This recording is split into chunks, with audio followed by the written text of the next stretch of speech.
Hi there.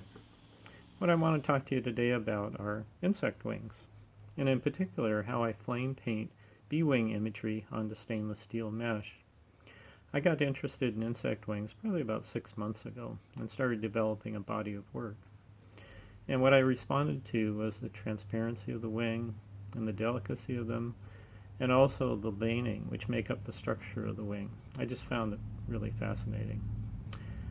How I start out is I find a wing that I want to work with and I photograph it, and on the computer I make it larger and make this cartoon, which I then put under the mesh, and by using a Sharpie I just trace out those lines onto the mesh like I did here. After I do that, then I start the burning process where I use a pencil tip butane torch to burn out those lines, and that's what I want to show you now. You'll see here I've already done some of the burning here, and this is the Sharpie line here, and which is what I'll burn out.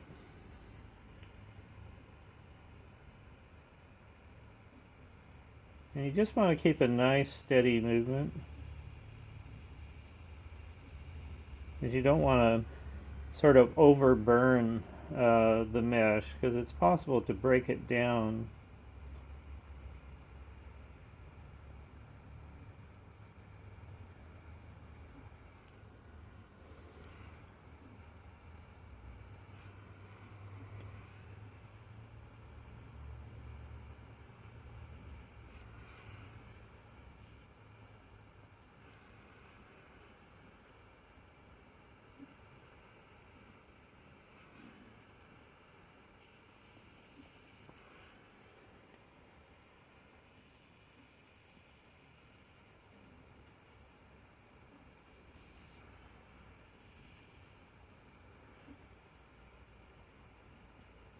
And once I get all the lines burned in, then what I'll do is take my propane torch, which I have here, and this is hooked up to a 5-gallon propane tank.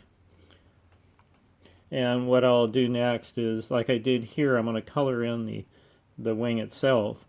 And all the color is determined by the heat. So the lowest heat, you get kind of an amber color, like here. And the blue is a little bit hotter, and in between there's kind of a burgundy you can get. I'll first start with the amber, and I have the flame kind of backed up quite a ways because I don't want to apply too much heat because it turns pretty quickly. You're just wanting to see the metal turn amber.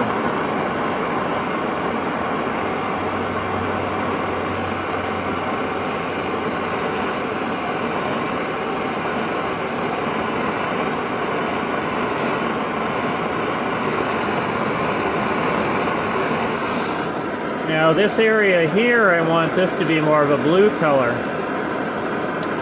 And so what I'm looking for here, I'm going to apply, it'll be a little bit hotter. And I'm looking for the metal to turn orange. And if it turns orange, that means the stainless will actually look blue when you back the heat away. And that's what I'm wanting to get here.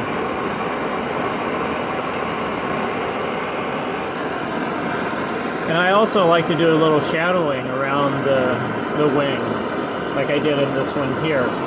So in order to do that, you just want to get a little bit more of a blue or burgundy color, and just hitting the outer edge and letting it bleed into the wing form. And that'll give you that kind of shadow effect, which creates a little bit more dimension on the wing.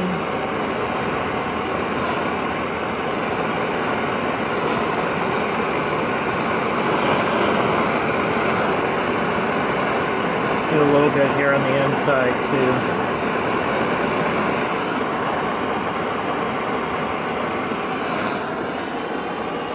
And now what I want to do is to create some of these little dots. And I go back to my pencil tip, butane torch, which just went out. There we go. And then to create the shapes, you just kind of go in and out with the butane torch.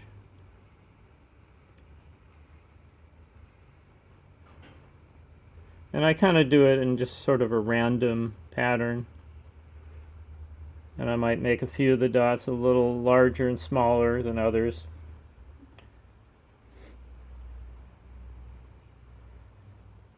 And if you look closely at insect wings, especially the bee wing, you'll probably find these little dots present on a wing. So this is my way of trying to replicate that a little bit. And plus it just creates another texture.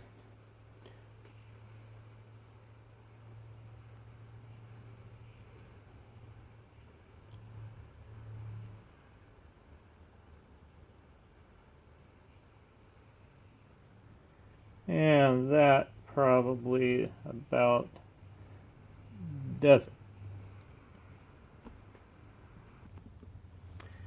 After I finish burning all these wings, what I'll do is cut out along the outer edges here to cut each of these out. And then they'll turn into a piece like this. And what I'll do for this is I hand model that in order to create kind of a topography, a bit of relief on the wing, give it a little form. And then I'll stitch the outer edges of the mesh all around to create some definition between the inside and the outside of the form. Some of these insect pieces that I'm doing will be at Scott Milo Gallery in Anacortes. And if you don't get a chance to go into the gallery because of COVID-19, they will be having the work online on their website. Stay safe, everyone.